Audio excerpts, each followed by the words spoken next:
Okay, we're rolling. Hannah, It's official. thank you for being here. Yeah. What do you do? What do I do?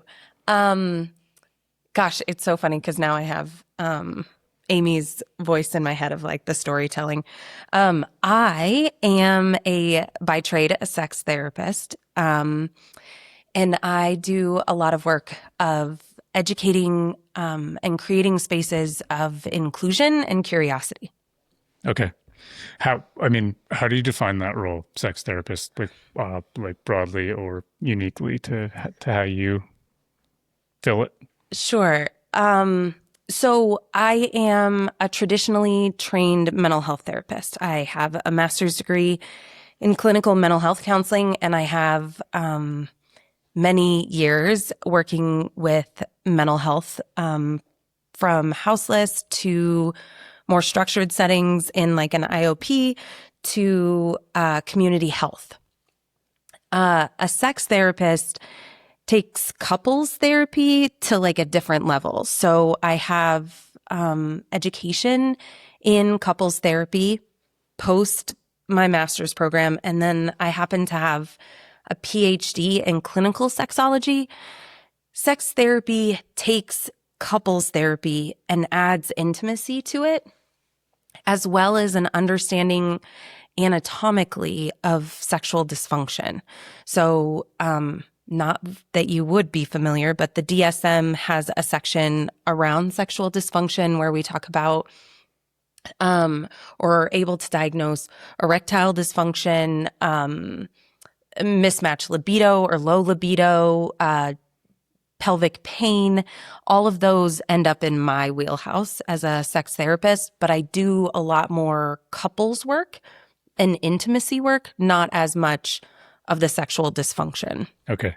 but kind of ties it all together. So primarily, are you working with couples? Do you work with individuals on Mm-hmm. certain instances or? Mm-hmm. Yeah. So, I, uh, it's so hard because just, it's to be able to talk about human sexuality, there's so many, um, contributors to it. If you think about it, from the ways that we're raised, our religion, our relational scripts, like what expectations we have, all the way to like how we feel in our bodies, from like body confidence to what our bodies are capable of. All of that combines into our own sexuality. And so, as a sex therapist, yes, I absolutely see couples. So, we've been married 10 years, or we just had a baby and I can barely stand him, or, any of those nuances, to gender exploration, which means I'm working with more of an individual, or even someone who's experienced sexual trauma, and working to move someone from that survivor stands or that standpoint to moving into pleasure and how to trust our bodies again. So there's this massive scope of who I see and who walks through the doors of Ojai. Yeah, this has got to be, I mean, like a kind of a wild industry to be in, just with the state of the world and technology. And Mm-hmm. you can correct me on this. I'm just kind of making an assumption, but I'd imagine whatever you're to an extent exposed to as you're young growing up Mm-hmm. sort of paints your reality Totally. of what's sexually normal, what's not, what's Mm-hmm. normal. And then that, with the, pornography on the internet these days, that Mm-hmm. can take anyone anywhere. Mm-hmm. Yeah. And I think AI is a whole nother component of this, of how we want similarity, but relationally, the way that we overcome difference is a greater indicator of our compatibility. For so long, we thought it's, do we like the same things? Do we have the same interests? Are we motivated in the same way? Do we have the same values? And what research is starting to show is it's more about overcoming adversity together, that we can lean into each other's differences and be able to navigate those differences with a curiosity. And I think that's really hard right now with the state of the world. We want more similarity. We want to know, are you on my team? Do we see the world the same? Because thinking differently is seen as opposing, not as like, oh, you're really good at building and I'm really good at emotion. How do we do that together? Instead, it's, well, you're too simple or you're too emotional. And so there's been this really interesting divide that has happened. Instead of working together in coupling, how do we solve the problem together? It becomes this like adversarial component where it's me versus you. We haven't even addressed the problem at hand. And that seems to be changing a great deal in the way that people show up in coupling. I think there's also more access. Playfully, I think with the expansion of Facebook, you started to see like my parents, so, in their 50s and 60s, connect with old high school folks. And now they had access. And so instead of being like, oh, that person's out of my life, now they had more access, in a sense, to what you call a field of eligibles, which is like how many people you come into contact with. And that also changed it. So technology for sure, AI for sure. I think even the ways that we commit to one another have changed. And it's the committing for right now, you're my person for right now, has been different. So I think there's been exponential changes over the last 50 years. Yeah. I'm gonna say this back to you to see if I'm understanding what you're Yeah. saying.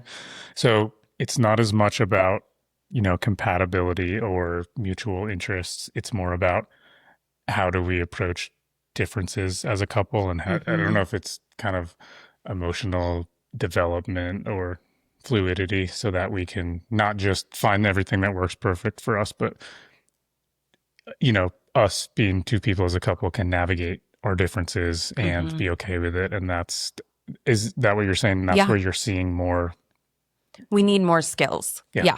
Because I think for so long, when we got married, it was kind of, I don't know if you've heard the phrase like relationship escalator, where it was like you meet someone, you date long enough to meet the parents approve, so then you get engaged. You may or may not live together before you get married, but once you get married, then you buy the house, then you have the dog, then you have the kids, then you retire together. Like there was this escalator, right? We all knew what it was. We all knew what to do. If those are always your goals, super easy. You could even go back to even saying like the gender roles, right? My husband makes money. I take care of the kids. In this time that we've progressed culturally, I shouldn't say you can't. It becomes infinitely harder for only one of you to work. Women have entered the workforce, which has changed the dynamic at home. How we raise our children is changing. The need for daycare is higher. What those things look like and the impact they have on that escalator looks different. Some couples won't ever be able to afford a house. I mean, we live in Bozeman. That's a lofty goal, particularly with kids. And so I think some of those changes mean we have to negotiate what that looks like. If two of you are working and you both love what you do we want children? Yes. Who stays home? Who sacrifices? And that hasn't always been part of the equation. Then we bring in technology, the way we communicate, the way we don't want to combat over politics when we get home at the end of the day, or what we read, or the ways we check out on the phone. All of those things are newer differences. And now we have to negotiate them. And in my world of sex therapy, I'm seeing couples that want to open their relationships, couples who want to have like a kinky relationship with a power dynamic, how to negotiate sex that is different than missionary. Those are the things I think that we're actually having conversations about, which is we can be similar, right? But if we can't have difference, if we don't know how to navigate difference, we don't get to a solution that's meaningful for both of us, but instead where one of us completely sacrifices, which grows resentment. Yeah. And so I think that's a really big difference and a really big pressure cooker for our new age, our current relationships. They just look a lot different. There's more things to negotiate in them. Yeah. When you when you explain that elevator model, Mm-hmm. it's so interesting because that in so many senses seems so outdated. And it seems, in my experience, those things you learn maybe in your first 10 years of life, that Mm-hmm. becomes your blueprint. And Mm-hmm. then, you find yourself 15 or 25 years later trying to fill that blueprint in, Mm-hmm. and the entire environment around it doesn't support it. So it's a very weird Mm-hmm. intersection. But it's what we all, I don't want to say we all, but a lot of us dream of. It gives us stability. It gives us predictability. It gives us the things that we hope for. Children, a legacy. I don't know, those like even family moments that we think about, like that we cherish as an individual, Christmas is at home with grandma and grandpa or whatever. We hope for those things and we have value in them and we want to recreate them without really the considerations of how much more difficult that can be to create, really. It's it is what I come up against often is I almost want to say the like Disney version of what I think I want without a consideration of what do you really what is at the core of those things. So for example, I'll work with folks post affair. And it's like, well, I wanted someone who wanted me and I want someone who celebrates me and looks at my body and just is so aroused and it's like, okay, but also you have children. She's exhausted. He's working all the time. You're not making that the priority. You're actually making something else a priority. And having those conversations in real time, I think is like you're combating this romanticized what I want with like, how does that actually look to invest in? It's kind of the idea of like, if you want to be in love with someone forever, you have to choose to show up in that love. You have to choose to work at that love. There's always going to be easier to grab, and that's hard. And I think that's a lot of this learning of I can dream about it, I can romance it, but it means I'm going to have to show up for it. Yeah. And I think, what you're speaking of earlier with the Facebook, there's Mm-hmm. that optionality. There Mm-hmm. is an interesting example that I just came across, and I don't know this person, and I wouldn't mention his name anyway, but he was, married somewhere between like 40 to 60 years, Mm. or maybe 30 to 40 years, I'll just say. But, him and his wife were married. They had kids, raised their kids. His wife passed away maybe 5 or 6 years ago. He remarried, didn't want to be alone, Mm-hmm. rightfully so.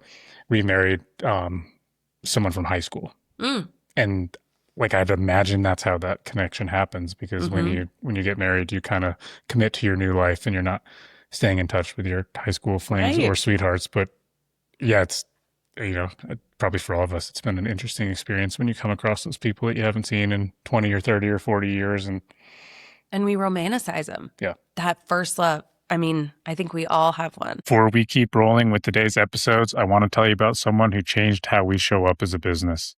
When clients land on our website, we hear the same thing over and over. It just feels right. Amy of Unbridled Form asked us questions we'd never thought to ask ourselves, helped us figure out the deeper identity underneath our services, and translated that into a brand world we're genuinely proud of. Our ongoing partnership is easily one of the best investments we've made. Learn more at unbridledform.com. Now back to the show. Yeah. Like, do you remember how good it was? Or, I mean, mine is more like, do you remember when we got stoned and talked about life at 15 and I was in love with you then? Or just remember all the good parts of it. Never the bad. Yeah. But yes, I think that is so interesting about the way that we romanticize those relationships. And the way that we date now is different even, right? The kind of quick surface assumptions we make based off of what someone looks like on a dating app. And I don't have to get to know you. I have to make assumptions based off of whatever you've put out there about yourself. Yeah. And I met my now wife on a dating app. Mm-hmm. So How many did you go through? Do you want to disclose that? You don't have to disclose that. yeah, like I was very like almost jaded with the whole experience of it, because it's like I'll sit down and love sitting down with anyone and getting to know them, even regardless if there's an intimate interest or not. But the transactional nature of online is very, it's not fun. It's it kind of makes every first impression start off with that. They're kind of like a little bit tainted with the exhaustion of how the prior experiences have been. Right. I feel lucky. I never had to do the online dating, but my other half has talked about it. And he's like, I've had beers thrown in my face. I've, had women lick my face. It's terrible. It's almost like there's this, we've gotten so bad at sitting with people, and the art of being a conversationalist, I think, is so interesting, because that is the skill I find myself teaching so often, is how can people just be curious? What would it take to just be curious about someone, not need to prove your story or tell your story, but rather to just be curious about another person? That conversationalist skill set, I think, is so important in dating. And it's the stories that show up in my office is they were boring, or they, they're a single mother, so I'll never be put first. So all they talked about was their kids. And it's like, isn't that a good quality? She really likes her kids. Like, that seems dateable. But those stories that just pop up of sitting with someone, I think, is the struggle, is when is it my turn to be important? Seems like this friction that shows up with dating now. It's like, great, I know your profile, but what do you want to know about me? But there isn't that shared component of it. Yeah, for myself, that's been a learned skill, but it's so much fun. That there's a giant picture on the wall right there that you can't see, but it's got a quote by Dr. James Hollis. It says, "Ask large questions and you'll live a large and interesting journey." And that has been that backbone and the underlying navigation for this entire podcast. But it's so much fun. But I don't know. I don't know how I learned that over time, from other stuff I was doing, but it is so much fun. And there's like, it never ends, the amount of cool stuff you can learn about people. And then you indirectly learn so much about yourself. Yeah, it's even the I don't know. And it's the small moments. I don't my staff and I went to New York for a conference, and one of the women I work with, who I absolutely adore, I told her, I'm like, just make eye contact. Like, they're not going to rob you. Make eye contact. And the stories and the interactions you'll have just by a subtle smile or making eye contact changes it. We had people offering to buy us coffees because it was a positive interaction. And I think we yearn for that. We just crave those, to know that people are good, and to know that someone out there cares or is enough to, pick up our wallet when we drop it, or our sunglasses, or, if we're crying at a bus stop, that it's like, you don't have to say anything. I just see you. Yeah. And I think we crave that on a level so deeply in general, and we crave it in our relationships. And since COVID, I think it's become tenfold of how deeply we want to feel seen and we want to feel connection, and we're so fearful of it. It's that vulnerability, the avoidance of pain, in a sense, instead of what's the worst that could happen? You get to know someone and they're quirky. Yeah. It's not the end of the world. I I just got married, so full disclosure, I'm in the honeymoon phase, like a Yeah. couple weeks into the marriage. You really like each other. Yeah, yeah. Again, Yes. You're so great. Look at you. uh, me and my wife, we've danced like the first time we met out dancing, dude, Western swing dance, and we took lessons, prior Mm. to the wedding and practiced this dance. I don't know, hundreds of times. And it became I'd never had more fun dancing, Mhm. but the instructors that we worked with, we did just 3 private lessons. They kept getting on my case about eye contact. And at some point, and I'm like relatively good about eye contact, but Sure. sometimes I'm just in my head. Mhm. At some point, something clicked and I kept doing it. And it put our relationship in a new level that I don't think it's ever been at before. Mhm. The whole, like most of the wedding and the dance we did at the wedding, like it was me and her. And I don't know if anyone else was there. Yeah. There was a song that was played. It was an instrumental song, 1,000 Years, but it's just instrumental. And I'd thought about it hundreds of times of like, this is going to wreck me when she Yeah. walks down the aisle and I hear this because I'd listened to it and imagined Mhm. it.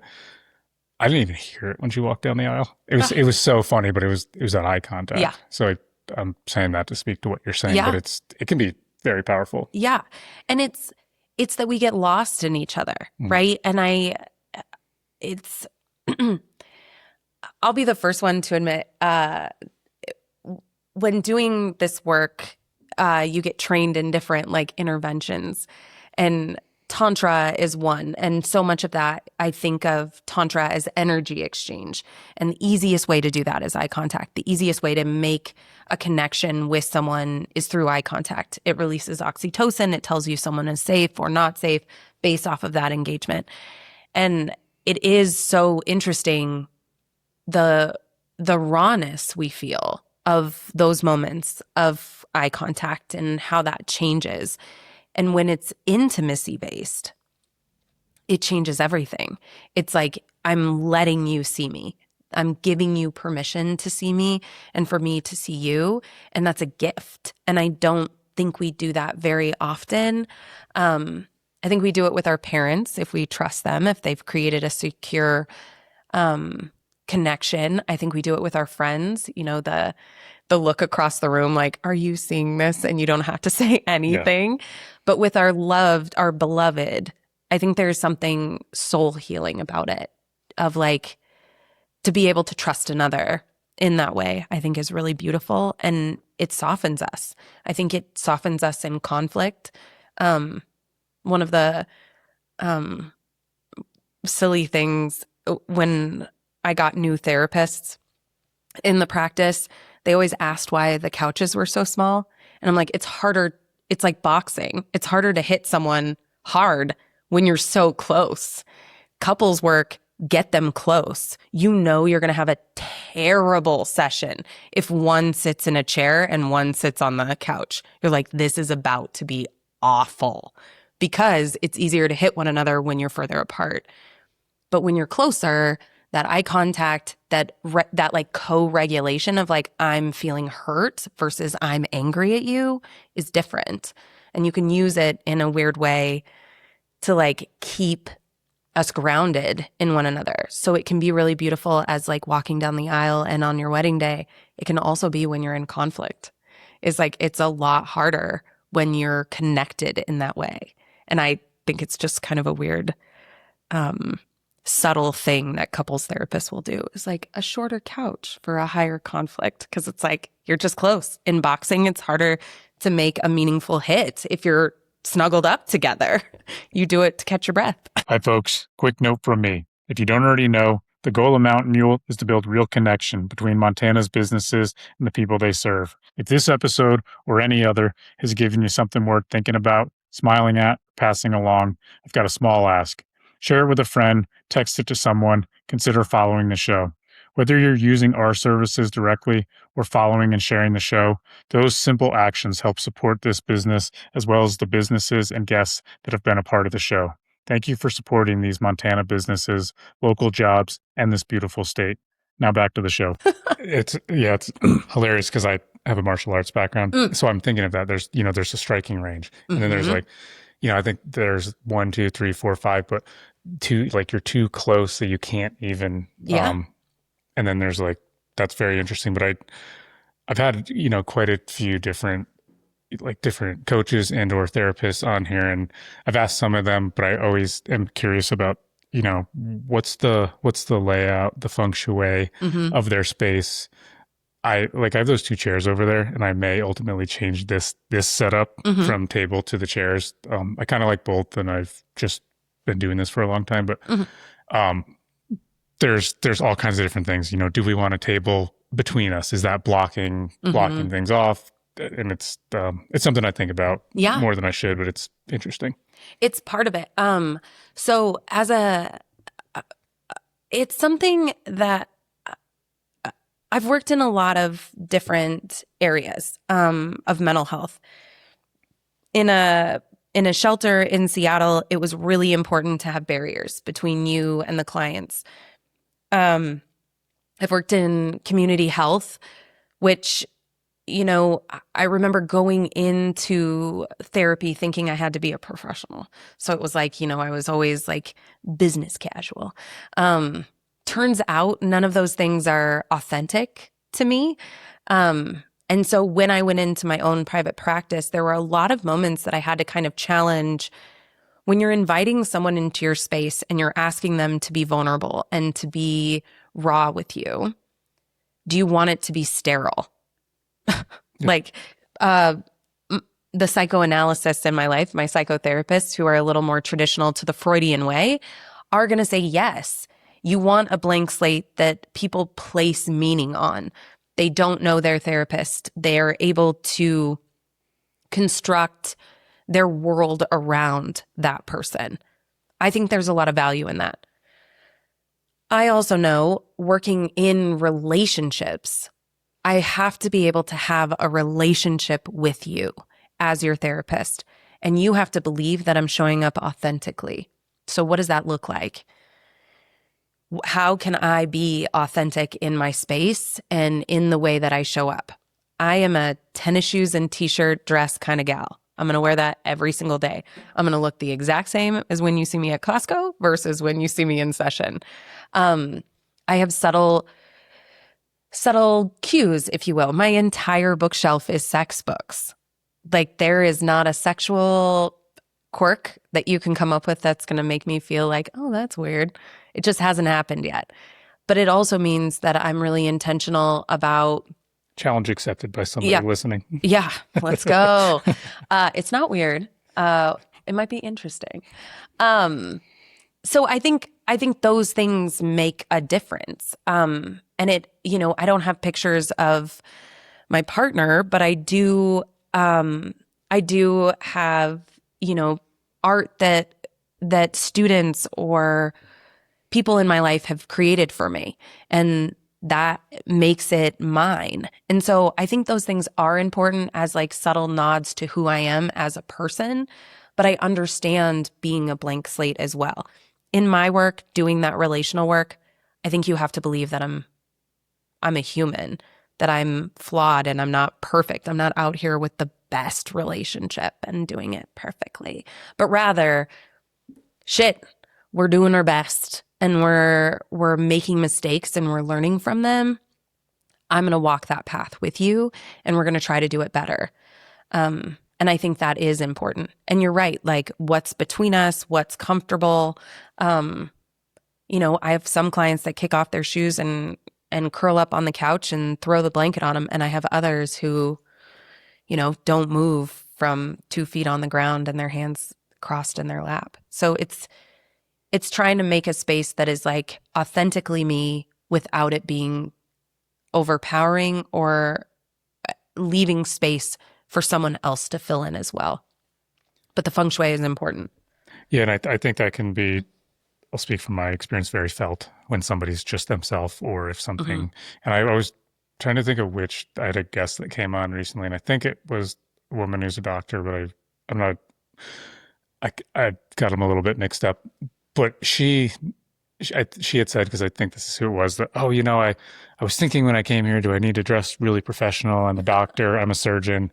And then I'm sitting here in my in my Hey Dudes, in my blue jeans. And but I find myself in those exact situations where I'm a business owner. There's things I, want to hold a certain level of professionalism, but the me that shows up when I am not sloppy, but comfortable Mm-hmm. is, I think, the best version, because it's Mm-hmm. the version you're going to get when I'm hanging out with my friends and family. Mm-hmm. And I love bringing that version to doing the podcast, because I think that's the most valuable version Mm-hmm. to anyone I'm talking to and myself. And these podcasts are very minimally, if at all, edited, and it's Mm-hmm. fun because it's like it's just a conversation. Mm-hmm. And I think it's kind of like what you're getting. As weird as that sounds, is like there's like a consistency to people, which means that there's more predictability, which allows for greater trust.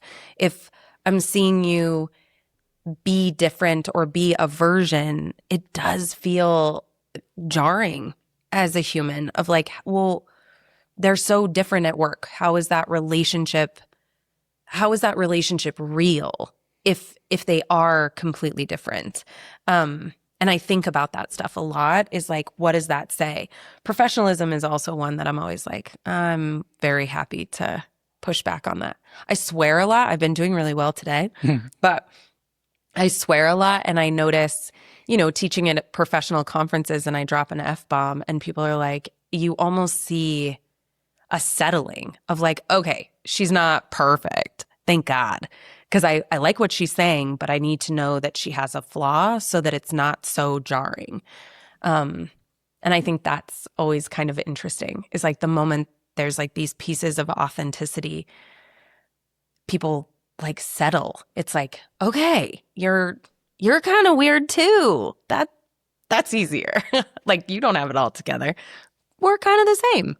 And that sameness, like I spoke to, is really important. Is I want to know that you're similar to me, not completely above me as an expert or as my therapist or as the person I'm coming to. I want to trust that you have the expertise, but I want to trust that you're human with me, which I think is so interesting.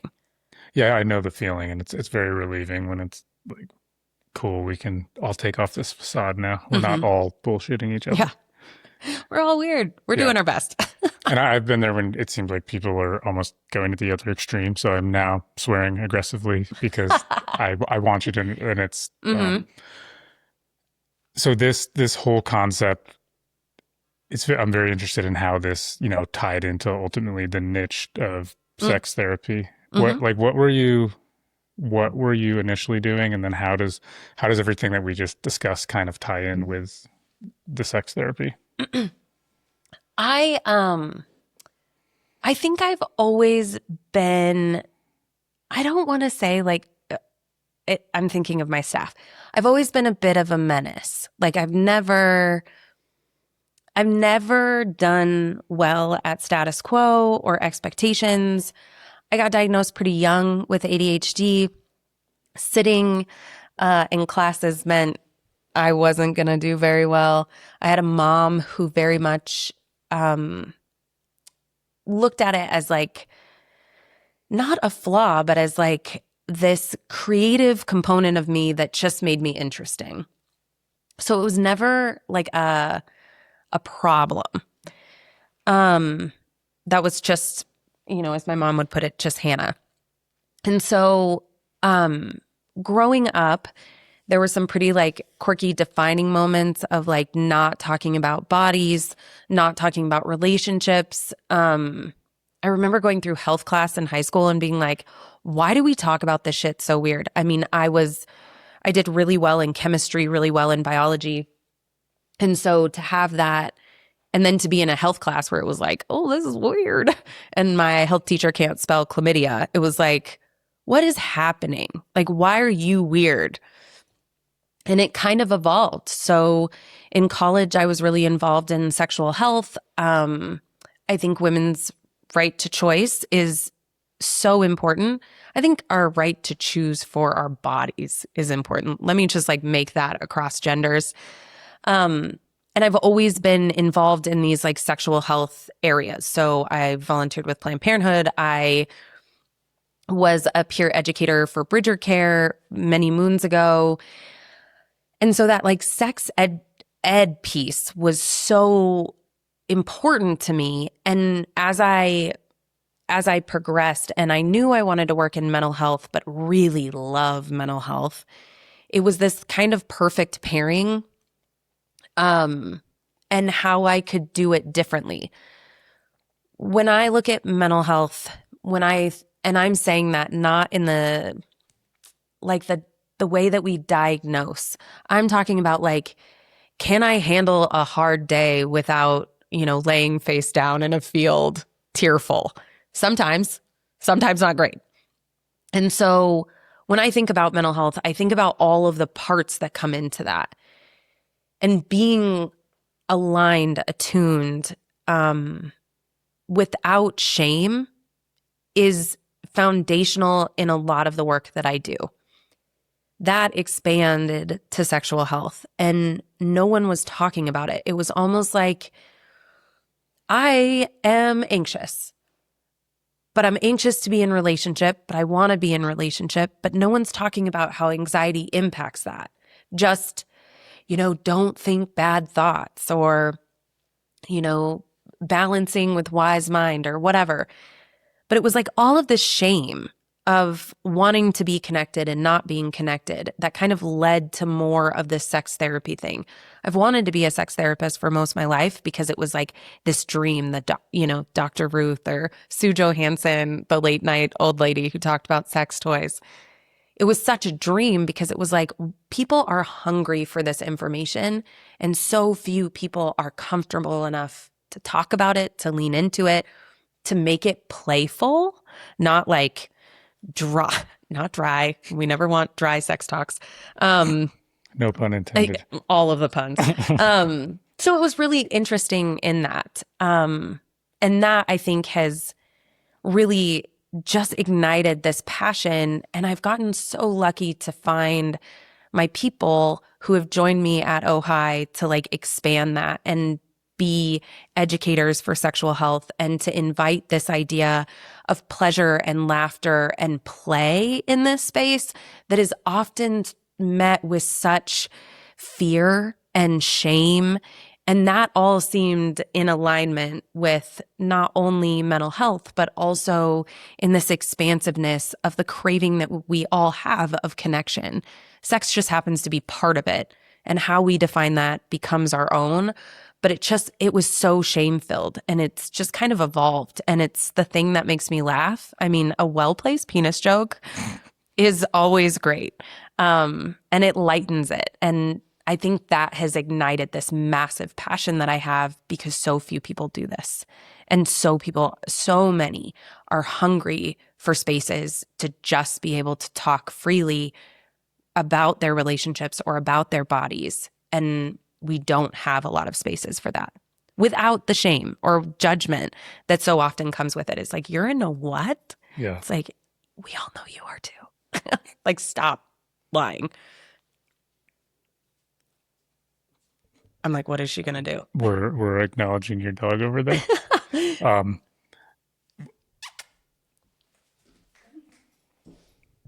Okay. Perfect. I told you, as long as she doesn't hit the camera, we're good to go. I liked that you tie that in with connection, and it's funny for me. And I know it's not funny for everyone, but when I was talking about what you're kind of exposed to when you're young and growing up, and I can tell, and I'm sure you can, and I'm sure a lot of people can, when you make any type of sexual joke or something that's deemed inappropriate when people are very uptight about it. I mean, it's pretty obvious that wasn't talked about or wasn't appropriate, but Right. when you bring it to connection in those situations, it then has us all tiptoeing around, not saying things, and like maybe bringing half of ourselves to the interaction, if that, because we're so reserved and we can't say anything. So it is cool to think in that concept when you're very like, when you're being yourself within reason, because there are some societal standards we try to live within, but it's really interesting to think of that and tie it back into connection or the lack thereof, because we're being so. Absolutely. And I think I've always, like I said, I've just kind of been a menace. I've always been the one that's like, oh, Hannah's going to say the thing. This like one of the my grandmother passed away a couple of years ago, and um, I was visiting, and I thought it was so wild. The women in my family have never really, menopause is like a new, I don't want to say new. We've all been experiencing it for years. We just didn't give a shit.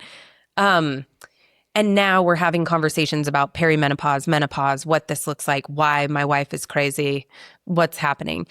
And it was really interesting to sit with older generations, my mom and my grandmother, and be able to talk about their experiences, because I was in a space of going through fertility testing. And then, my mom was able to talk about her experiences with pregnancy. My grandma talked about her births. And it was one of these like beautiful moments that my grandmother in her 80s, acknowledged, I've never talked about that.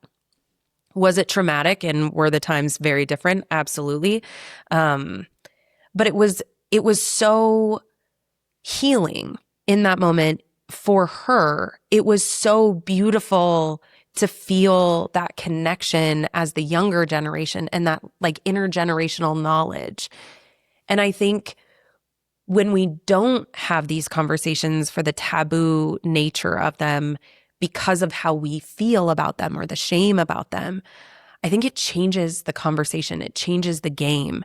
Another example that comes up is I work with veterans, and the amount of veterans that are experiencing erectile dysfunction who served in Afghanistan, we're now finding out are tied to the burn pits. But to not have someone who can just ask, like, hey, have you ever had this problem? Or, have antidepressants not worked for you? Have you ever tried hormone replacement? Have you ever checked your hormones? But those conversations in this loving removal of shame way empowers so many people to get the answers that they want, which builds that bridge. And to be in that role as a sex therapist, to say, I'm going to ask some questions that are going to make you uncomfortable. It's probably impossible to make me uncomfortable. And I'm going to give you this information in a meaningful way. And I'm going to do my best to take the shame out of it, is so healing for people and so important, because this is the information that they're not getting. And I think my field is one of the few that actually address bias. Your doctor doesn't take very many classes on like how they feel about things and how that can impact people's treatment. I think I end up being this bridge when it comes to sexual health more often than I know. And I think that is why it's so important. And this is another way that it's like, oh, we can integrate this just so expansively to help people exactly where they are, and giving them information to make decisions that are going to better their lives based off of their compass of sexuality. And I think that's really cool. But that connection piece is at its root. Do you go into the, I guess more of the like the physical side of it of how we're treating our body, what we're putting in our body, and the different chemicals, the plastics, and all that? Is that something you're? The microplastics Yeah, that yeah, are yeah, ruining your sperm? yeah. Yes, I do. I think because sex therapy is so expansive, I think that's probably why I like it so much, is because I can go down rabbit holes at any, I can pick different topics. Men's health is one that I don't think we do great in. We do, but we don't do great in the ways that we talk about it or empower men to talk about their sexual health. It's often masked in, the like, I don't know how to say this sweetly, but like the bro nature of it is like, oh, you're on T, so your dick's bigger or whatever, Love it. I love that at least you're saying something, but it seems like we don't add the humanity into it all the time of like, that has to be really hard. Or like that, if you have ED, you're probably avoiding sex or you're avoiding intimacy because you're worried about letting someone down. So it's like the coupling. yes, I absolutely lean into the anatomy of things. What's going on? What does your blood circulation look like? What other meds are you on? Um, the there's so many that come to mind. Guys who are really high anxiety, who are on Xanax, for instance, erectile dysfunction is almost inevitable. But how do you weigh feeling anxious and having panic attacks with the value of an erection, right? You have to have those conversations and empower people to make those decisions. So yes, I do spend a lot of time in almost psycho ed around this is what's happening in your body. And gosh, it sounds like you eat a lot of sugar and you're pre-diabetic. Those things have an impact. Or these are medications you're on that actually impact sperm production. We don't have those conversations very well or very openly or knowledgeable, right? We Google it and we're dying. And sexual health, I think sometimes that canyon of knowledge versus belief is very wide.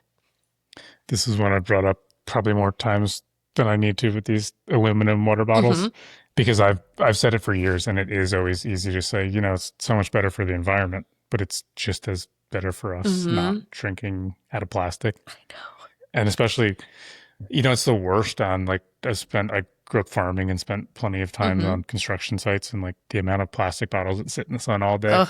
And then you're just, I don't know, essentially drinking microplastic. Yeah, And that's probably the tip of the iceberg of all the different things. for sure. And it's not just men's health. I want to name that. I think it's called beating endo.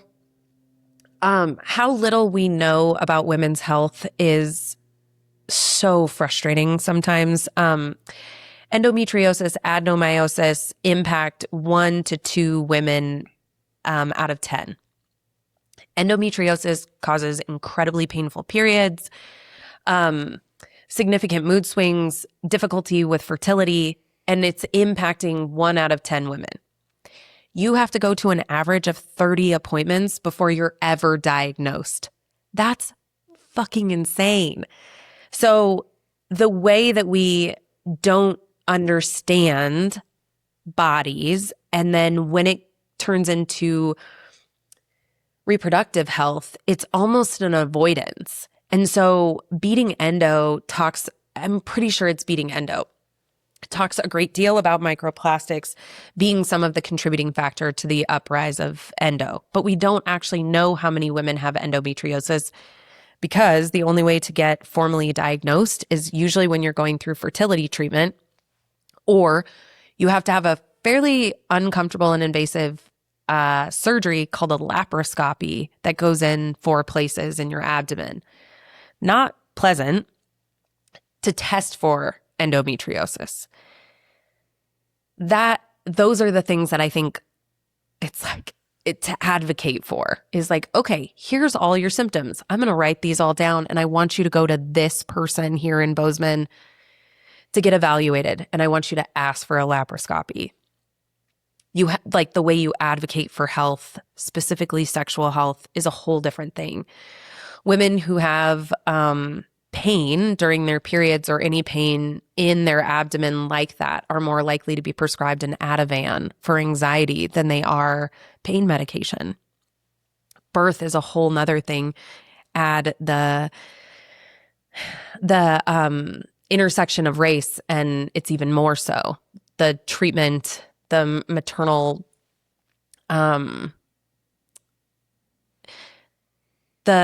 the way that they are treated as pregnant women diminishes with more of those minority statuses. And I think that is things that we don't talk about, nor do we normalize in saying like, yes, that is what happened to you. And for men as well, is it turns into reproductive health and it's like, oh God, I'm uncomfortable. What do you want me to do with this? Just stop crying, or are you sure it's not because you're emotional, or are you on your period kind of stuff. It's really frustrating. And so I think that's where that medical information makes it profound in the ways that I can support people emotionally through that, because sometimes you just need to hear I'm not crazy.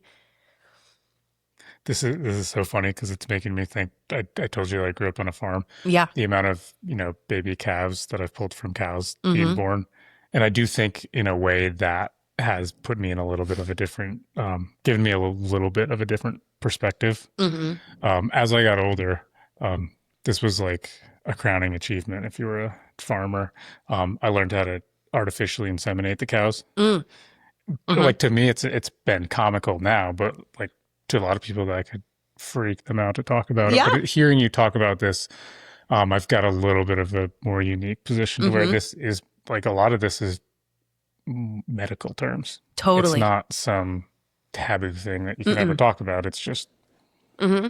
yeah. And I think there's beauty in that. Um, you know, going through even my own experience, I've my other half, I would be like, I just hate that I'm being treated like a heifer. Like I go in, are you pregnant? No, we'll see you next month. Like it was just so, and he was like, I don't think they mean it that way. And I'm like, I know they don't mean it that way, but it feels that way. And so it's like, it is that intersection of how do we help people feel human in these experiences while also recognizing that there is the literal nature of this, of like, we are, beings that procreate and how it works and what doesn't work. And that's that medicalized version, and blending it with remembering that that body is attached to someone who has a feeling is really important. And I think sometimes medical misses that. This is Mhm. where I bridge a lot. Well, it makes sense because, like, and that's what you're trained to do a lot. If Yeah. you're a medical professional, you're, treating disease or Mm-hmm. like mostly treating disease, depending on who you talk to. Mm-hmm. But that's your job. Your job is not to, get to know the person and take in their Right. personality and their upbringing and human emotion, which we all have. So that's, Yeah, um, but it is the whole person. You can't just compartmentalize that one thing and then totally. please excuse everything I'm about to do and say this is Mm. just a medical procedure, Yeah, um, and this is just part of you. But it just doesn't work that way. it doesn't. And that holistic, I think, is really important. And that's, I understand.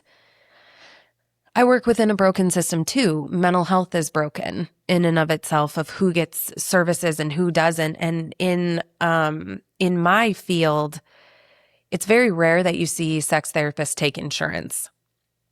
We have a specialty. There's not very many of us. We can charge, I'm thinking of folks that I have from Idaho to, Texas that charge $250 an hour. That leaves that service to very few. When I started Ojai Collective, that is something that was really important to me, was access. Is we're going to take TRICARE, we're going to take Medicare, we're going to take Medicaid. It's so important. If people, I don't want to gatekeep this information. I want it to be accessible to all. We have sliding fee scales. We take all major insurances, and of course we have a cash rate. We don't charge $250, which is crazy. But it is considering, that whole, and recognizing that people aren't just one part or one event, right?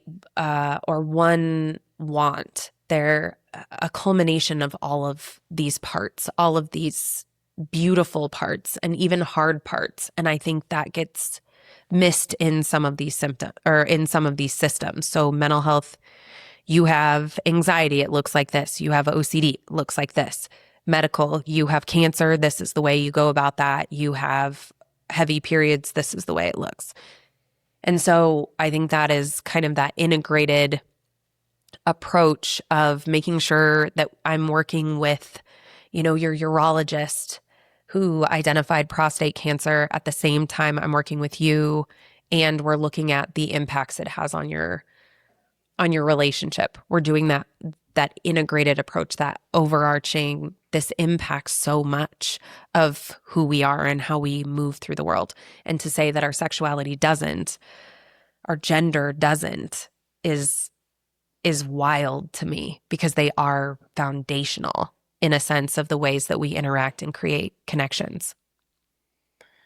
And can we get into how do you call it a practice, a Hmm. collective? How does that work? And tell me, you said it a few times. You call it's, what do you, It's oh hi. oh, hi. So Okay. think of it as like the flirty, like, oh hi. Okay. Yeah. Oh hi collective. So it was myself, another asect sex therapist, and a pelvic floor PT. And we started it in all fairness to offer continuing education for providers to give them more information that they're not getting, but we were getting. That actually evolved. And where it stands today is I have 15 wonderful therapists who work with me. And we have an office in Bozeman and we have one in Missoula. And all of them have, in one way or another, bought into this dream I had of this integrated sexual health. How is every expression of sexual health welcomed and valued as with the assumption that consent is at its core, right?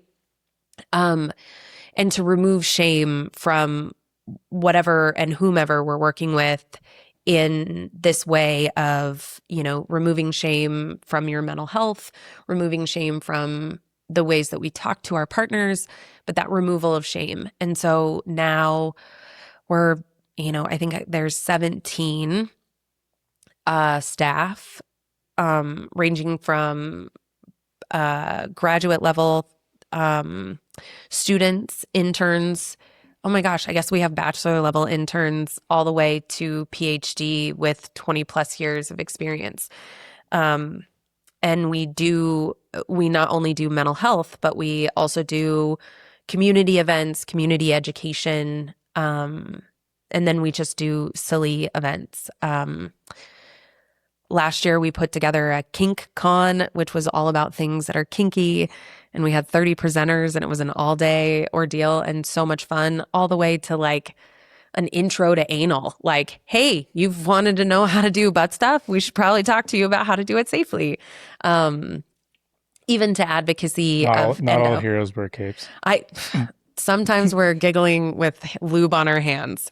But it's been everything I could possibly dream of. And I'm so fucking lucky. The humans that have bought into this with me are just so unique and so smart and so lovely. And the shit they bring to the table just amplifies it. And so, yeah, I feel like as the foundress, it was more like I'm creating this space to have just fucking dynamite people who also build it up and are so different from me. And as long as I can kind of hold that space, Sacred has been so phenomenal and just ever changing, ever evolving, and I'm so grateful to be a part of it. Such a thing that I dreamt and thought never. And I sit in it each day and think this is madness. This is so cool. That is very cool. It And I is. love the name, the concept of the name is very Thanks. funny. How much are you working with patients these days, and how much are you working with, do you consider them your staff? How does that Hmm. work? They are technically my staff. You can hear probably my struggle with like the ownership of them Mhm. because they're what make it. Yeah. I lead with, not over. That's really, really important to me.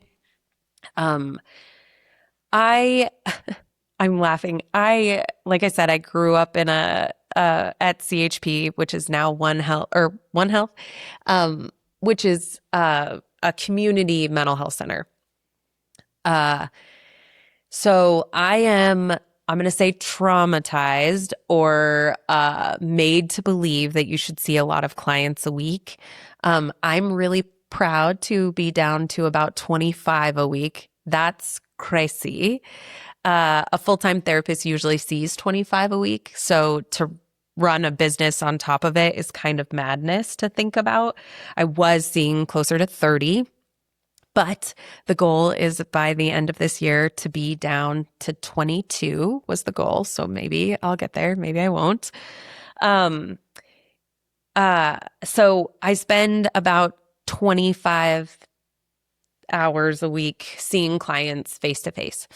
And then I also, I say run the business, which is like the ins and outs, like paying insurance and credentialing and those things. I have great staff who help me with billing. And I work with a wonderful biller named Jean. She's from Chicago and she's got way more grit than I do. I'm not as like, I'm like, pay your bill when you can. And she's like, no, service was provided, pay for it.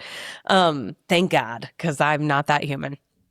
But just having people that are good at what they do, adding back, has been really helpful. So yes, I still see clients. I see a lot of clients. And I also do education in the community, and I usually do a presentation a week or so. This week we're doing one with Country Bookshelf, which is called Tied to the Plot, is like the fantasy books that have taken off and like the ways that we can actually bring that into reality, but also recognizing fantasy. We named it Tied to the Plot, but I do that on Friday.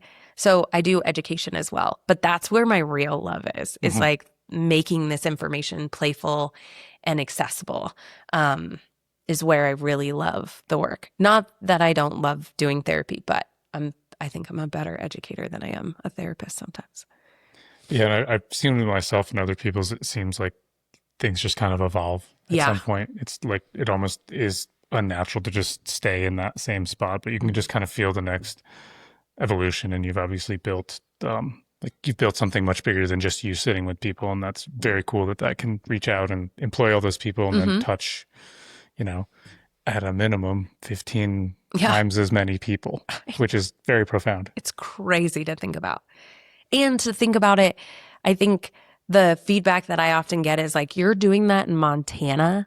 And it's like, yeah, we are. We're killing it in Montana. And that I think is maybe like a little bit of a like pride thing where I'm like, fuck yeah, we're doing it in a red ass state, doing weird stuff.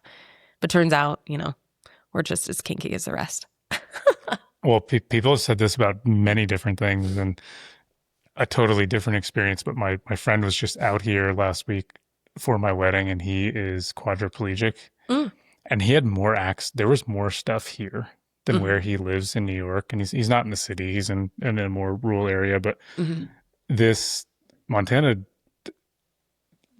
just does so many cool things that We do. We really are punching way above our weight class as far as, when I say that, just the amount of people in the state, in the remoteness of being in the middle of the country. So it's very cool it was very cool to see what he was able to do in that week. He was here to hear what you were doing. It's very cool what's going on. And you're always going to have, you're always going to have naysayers. But also I think that's the invitation, is like, it's pretty amazing what you can do. It's pretty amazing what you can do when you just put yourself out there of like, I'm going to do something different and I'm going to make it my own. And that's where I think, kind of circling back, is all of that authenticity comes from, is like people buy into you when they believe you. And I think that's, God, the people that I work with, the staff that I work with are so fucking rad in that way. And I love that they continue to show up in their own quirks and feel valued in that. And I think that has been one of the most humbling and beautiful experiences, to work with so many people from different walks of life, different perspectives, different approaches to therapy. It's been really enriching. And I always say, like, it's wild. We want diversity, but we're so fearful of it. We want to do it different, but it's better when there's already a template. I don't know if a lot of Montanans love that.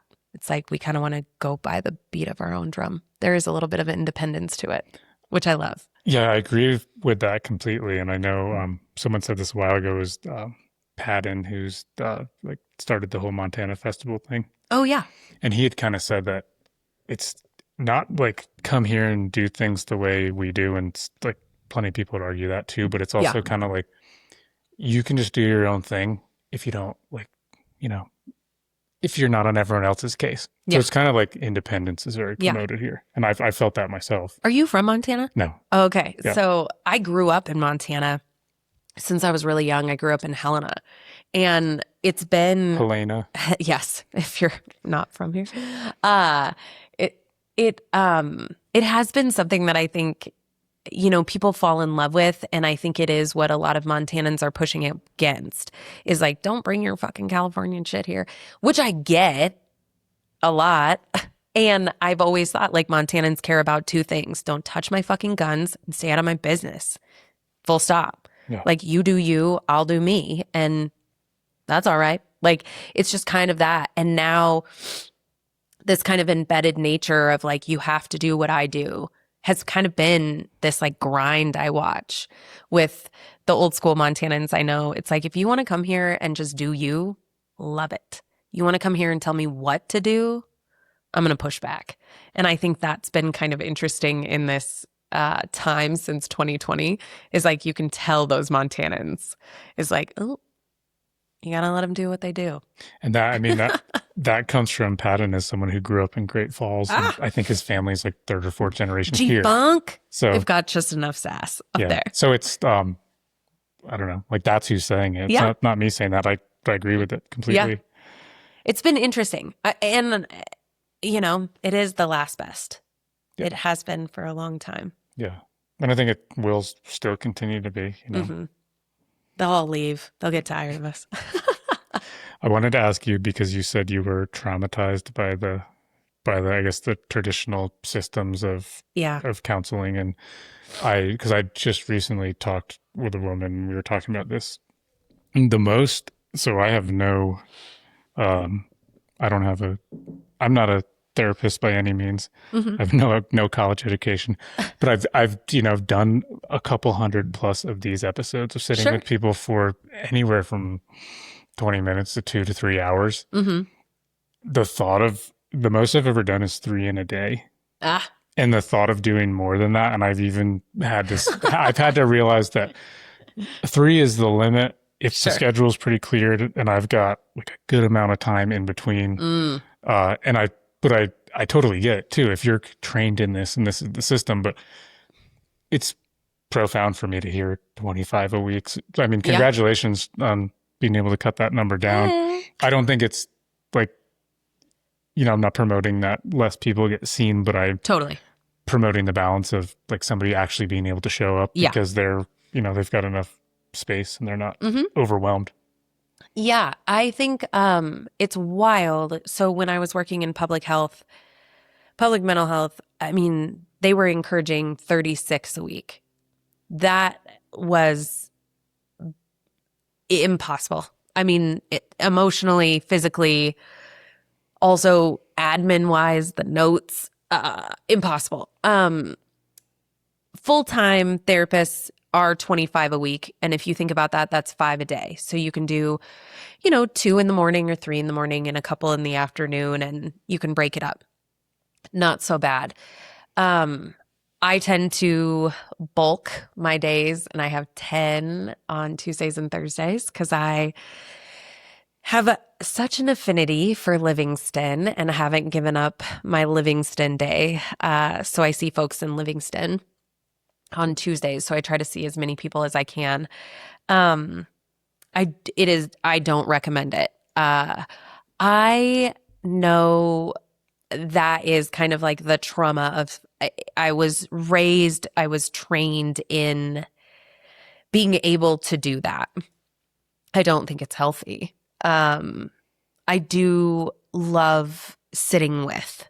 And so I think that is what makes me a good therapist is like the stories and the sitting with and the ways that people create their world is so cool. Which becomes more of a passion than it does a like job. If you don't love this work, you'll get burnt out very quick, and we see that regularly. I don't think we always prepare therapists for the weight of this work. Um, I also, I, I also have a different cadence to my work, right? Like I have, gosh, you you threw out your knee, and you're here for a handful of sessions to figure out how you can do sex better with a knee injury. That's a very different conversation than let's talk about years of checks of sexual abuse. Those are different weights.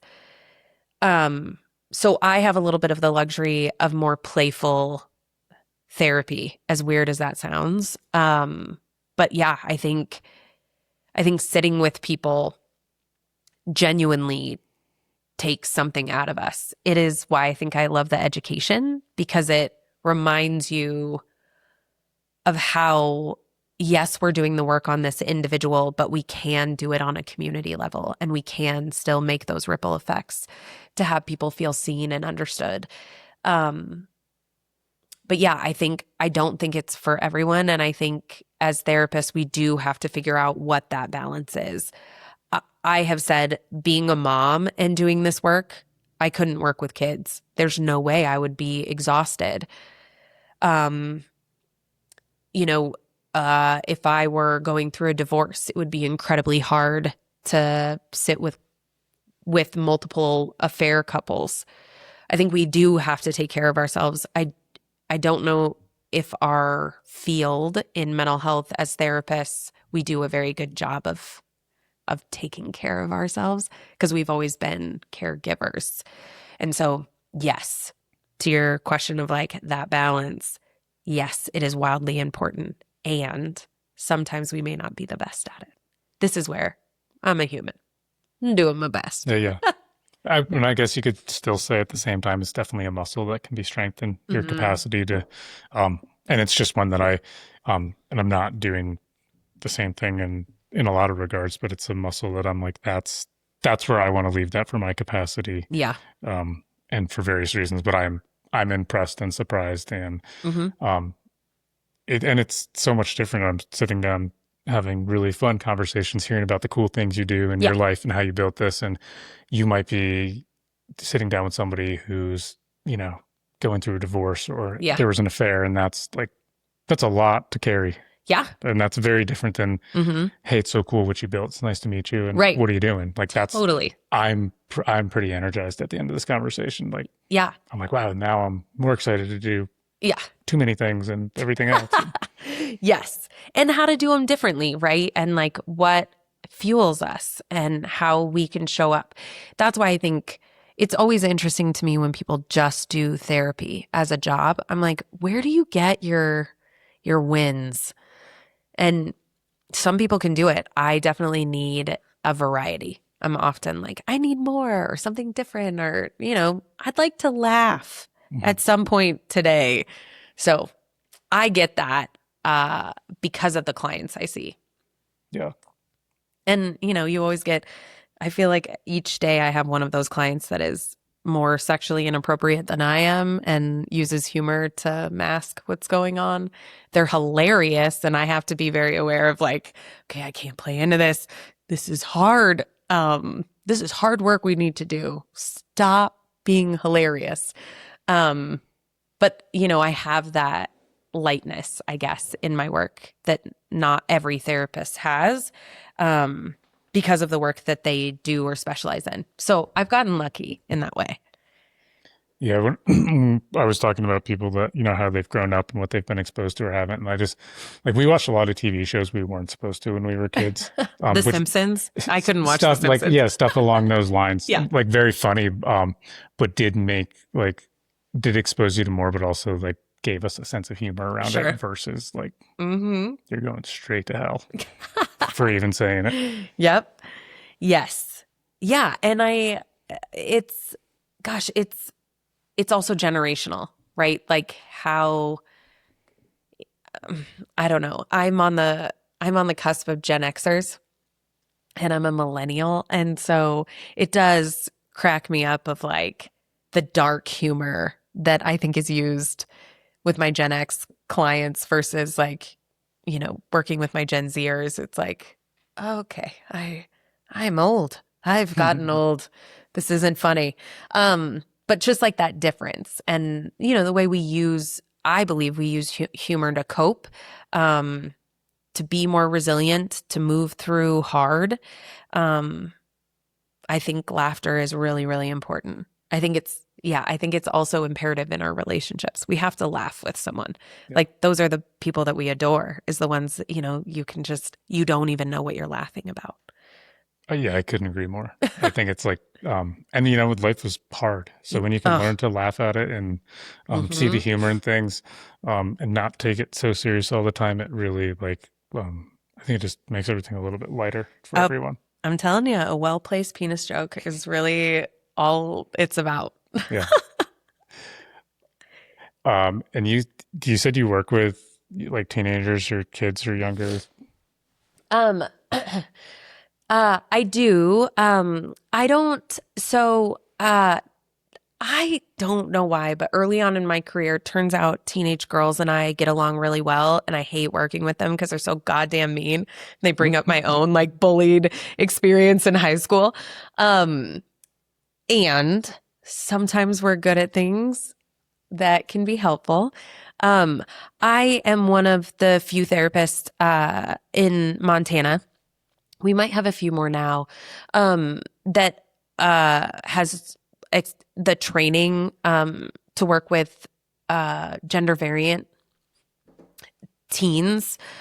So I don't typically see younger than like 10, but I will work with gender variant kids and teens. And I have a couple of folks at the office who also do, because I think they are a group who is being left behind because of the political nature of trans conversations. And this is where I say like our beliefs and what is factual. They're a marginalized population with excessively higher rates of depression, anxiety, and suicidality. That means we need to work with them and we need to be knowledgeable. So yes, I do see kids. And I work, again, integrated. So I work with their providers. I work with their parents. I work with families. I work with their schools, to make sure that we're doing that wraparound. And then, of course, I work with all adults from all walks of life.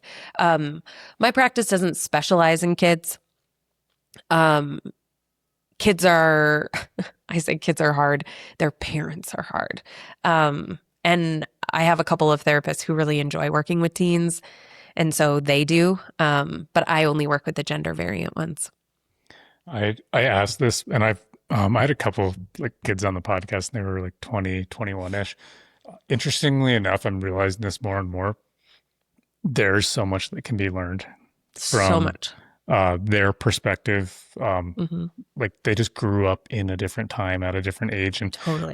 there's actually a lot of intelligence and Mm-hmm. perspective that I like naturally, just because it's more common. I've talked to people, my age and a lot of people older, and there's a tremendous amount of value and information. But Mm-hmm. I'm finding the way that some, 20-year-old kids or teenagers look at the world now with this, I don't know, they've got everything we learned Yeah. and then passed on to them, stacked onto what they learned. And Yep. they, in a lot of ways, I like will, They'll exceed us. yeah. And I think that that's how just things work. Yeah. Like every generation will, Mm-hmm. exceed the prior one because you're We're just, going to be the boomers one day. yeah. And I The nightmare, right? I like lean into it. I'm like, tell me more. Like, tell me how you see things. And Yeah. I don't know. I remember this conversation with these two like young kids, I'll call them. I was like, wow, this is, like, I really appreciate the way you guys look at things. Yeah. And I think that's also, as weird as it sounds, like that is the role that God, it's so weird. I turn 40 next week. Is that what it's happening? Congratulations. I know. It feels really weird. It feels like a big moment, but also not. It's like it's another year. But it's really interesting, this idea that, we're paving this path that was never there before. And I'm getting to this place of like, people are entering into this field knowing more than I know in certain areas because my education is technically outdated. And to be open to being influenced, I think that is a strength. I think it is a skill, because being an expert, like in academia, going through my PhD, I just was always thinking, you guys are the assholes that like won't, like, I need to prove to you something. And you don't like that I'll be equal or better than, Yeah. for however you framework that. And that is, I think, one of the greatest compliments. Like, we have built this path that is paved, that is easy to get to, and you get to exceed me, and I get to watch you take this thing I loved, this thing I've been passionate about, and just blow me out of the water and do it even better. And I think that makes some folks really uncomfortable, because it's always been this kind of gatekeeping thing of what it means to be an expert, what it means to be at the top of your game. And and I'm saying this being a stone's throw, but in our 40s, 50s, as we start to see our careers, move toward retirement, it's hard to feel like someone's coming in and knows more than you and you're replaceable. That is a really interesting, I think, part of the youth that we're seeing. They have so much more access to shit we never, I don't know about you, but I was like sitting in the library and I'd have to read the book. You couldn't get a summary. Like, Cliff Notes was like, holy shit, this is a dream. I don't have to read the Odyssey. Yeah. Worst book. It's not actually the worst book, but that was something that was different. And I think that's really cool. And I couldn't agree more. It's like the youth, they're also idealistic, which, we're a little jaded. Like, oh, the world's ending. We're fucked. And they're like, we can do better. I've had people twice my age say to me, man, if I was thinking the things you're thinking and asking these questions at your age, they're like, I'm just asking the same questions now. And I just turned 72. Yep. And I think like, yeah, thank you. Or if you're trying to say that as a compliment, Yeah. like, this is a result of the kind of people you were. Yeah. And like, we evolved because of the lessons you learned that we didn't have to. Yes. So I was then able to worry about this more existential shit, because my life, I'm not as worried just about, having dinner, because you did that. And like, I would like to think and hope that next generation is going to be the evolution of that. So I'm like, tell me about that. Because you're probably thinking 5 levels deeper than I am. And it's, I think there could be a lot of value in seeing that, and seeing like, rather than you'll never know what I know. Like, right. But that is like kind of traditional academia in a lot of ways. Totally. And what it means to be an expert. It just has to be this like it's supposed to, it's a better than, not a growing with, which is, I think, the heartbreak of it. Or from my perspective, the heartbreak of it.